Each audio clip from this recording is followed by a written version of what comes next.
Hi there, my name is Alvin and I'm moving to Spain. Alright, so why am I moving to Spain? Well, I got a job there, right? But why would I move from lovely Vancouver all the way to Spain? So let me tell you the two main reasons why I am moving to Spain. Alright, reason number one, right, would be most of my friends and people I know actually live in like the UK and Europe. So, there's like an 8-9 hour time difference for most days. And I can only like keep in touch with them on like weekends and Sundays. So, after quite a few years here, I was like, I'm actually going to move somewhere closer, like maybe like Ontario, so that the time difference won't be so bad. So when this opportunity came up, right, I was like, yeah, you know what, I'll give it a go for a year or two. Okay, reason number two for moving to Spain, right, is somewhat to do with the city and stuff like that. I am not an outdoors person, and a lot of the activities here revolve around, the great outdoors, skiing, mountain biking, hiking, camping and stuff like that. I've tried doing that and it's just not my thing. I prefer living in a big city, like I used to live in London, and London has amazing like museums and stuff, and I travel almost yearly before COVID, to around Europe, and I just love, exploring the cities and museums, architecture and stuff like that. So, by moving to Spain, right, I hope to, be able to immerse myself in more of that on a day-to-day basis. So how am I moving to Spain? So I'm moving to Spain with a highly skilled work visa, and that's mostly arranged by the company. The visa takes a bit of time. In my case, right, it took almost 3 months before the visa was ready and attached to my passport. So if you are going down that route, so keep that in mind. It might be faster, might be slower.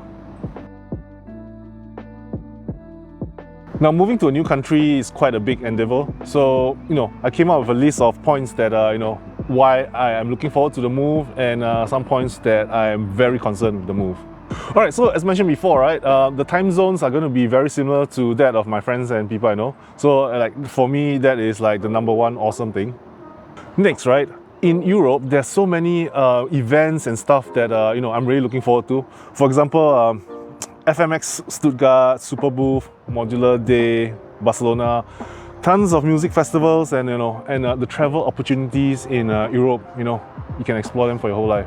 So one other small thing moving to Europe, right, that you may find amusing, right, is the day and date format. Because I come from Singapore, and our date format is day, month, year, which is similar to the rest of the world. And in North America, right, it's like month, day, year. So it took me a while to get used to it, and I think I'll be glad to get back to that day, month, year format. Alright, so another aspect of moving to Spain that I'm looking forward to is the food.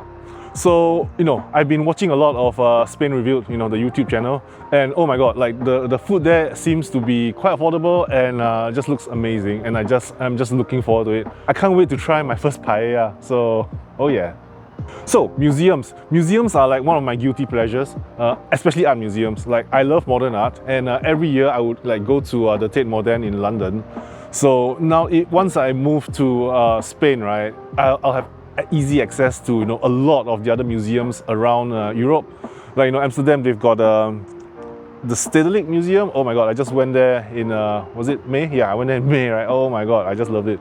So modern art is my kind of guilty pleasure. So when I move to Spain, right, hopefully I can get to explore more of these art museums and stuff like that in the area. So like one of the most amazing looking structures in Valencia, right, is the City of Arts and Sciences in Valencia. So I am really looking forward to settling down in Madrid and then moving over to Valencia and for weekend holiday and check out the stuff. Alright, so the next thing I like to bring up is trains and flights.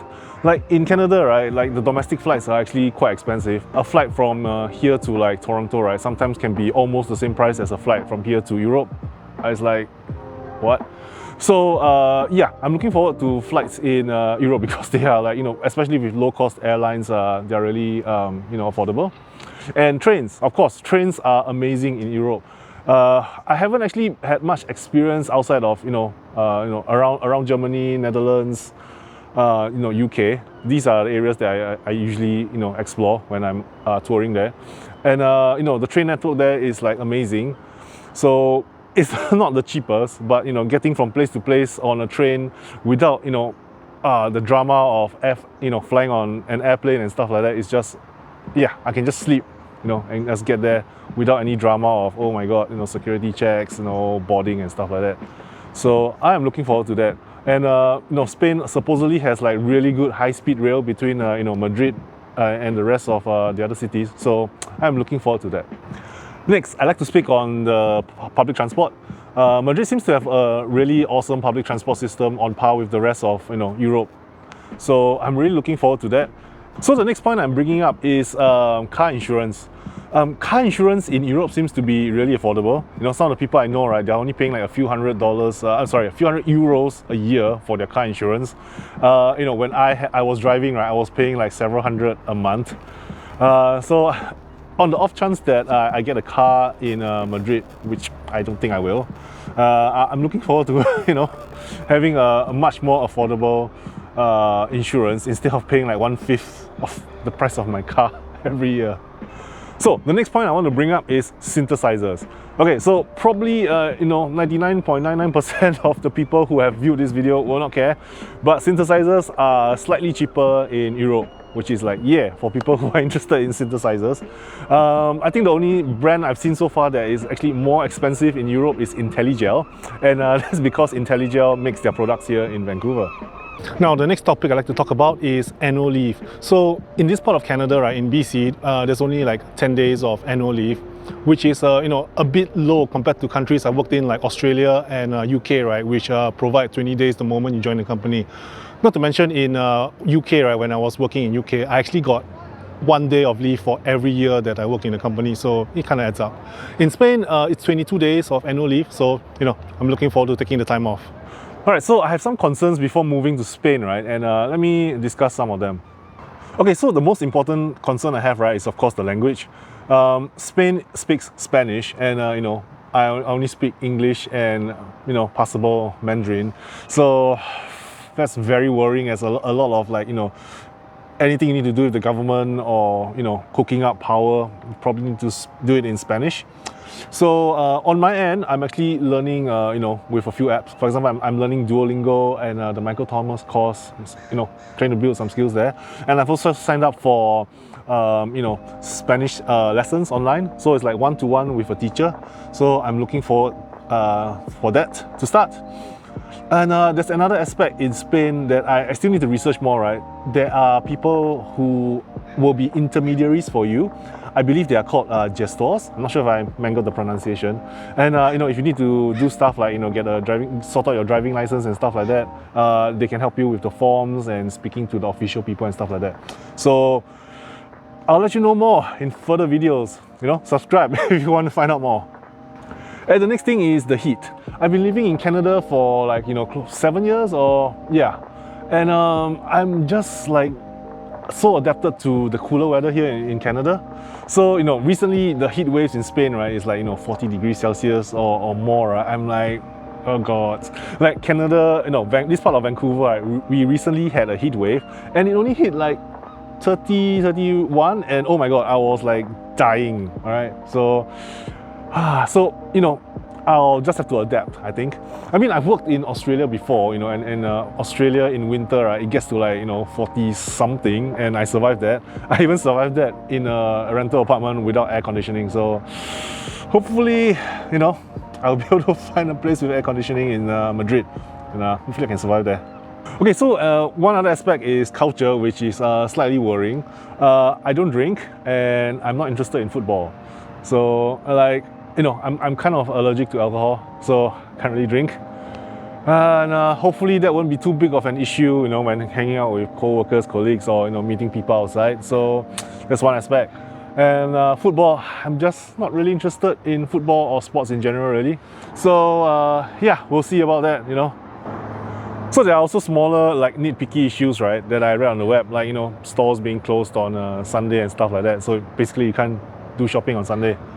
So these are just tiny nitpicky issues. I lived in Australia where you leave work at 6 o'clock, right? But everything's closed at 5.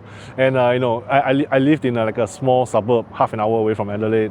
And I think the shops at night are only open. I can't remember, it was Thursday or Friday. The regular shops will be open late. So Basically what I'm saying is I just need to adapt to, you know, the new way of life and, you know, the siesta lifestyle and stuff like that. So tiny issue. So I'm sure that I will adapt to that like instantly.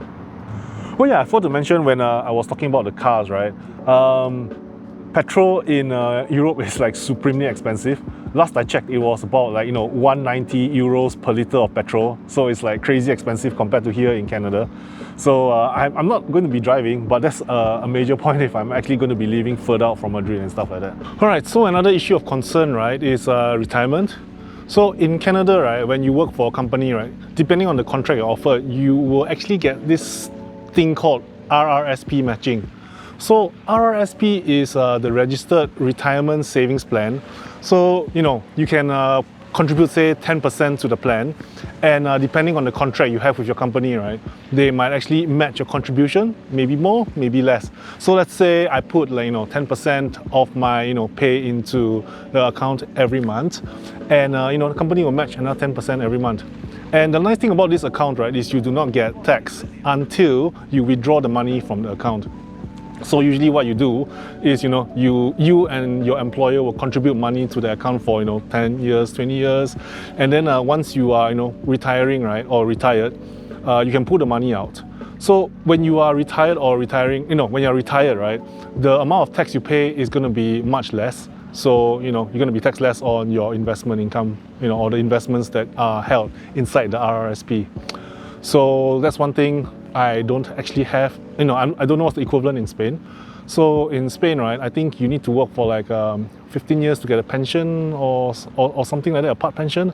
And you also get a pension in Canada as well. So these are things, right, I'm just, at the back of my head. I haven't really looked into, long-term living in Spain, for retiring and stuff like that. So this is an aspect you should probably look up as well if you are thinking of moving to Spain. Alright, so how am I preparing for my move to Spain? So I've been living here in Vancouver for like over 6 years, and I've actually gathered quite a lot of stuff. So in essence, right, I'll be just I've been selling and getting rid of stuff that I don't need. I'm kind of applying the Marie Kondo method. So if it doesn't spark joy, I'm just selling it. Like for a lot of the books, right, I'm a big fan of architecture and the arts, so I have a lot of books from like Taschen. And I'm just basically selling them all away, and if I want them, I'll just buy them again in Spain.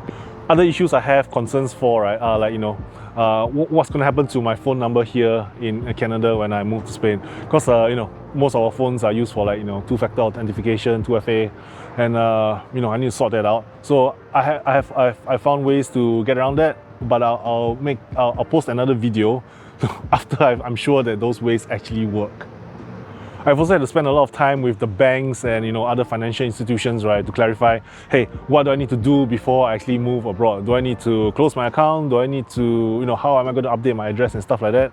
So if you are moving, to a new country, right, remember to take care of all your, banking and financial stuff.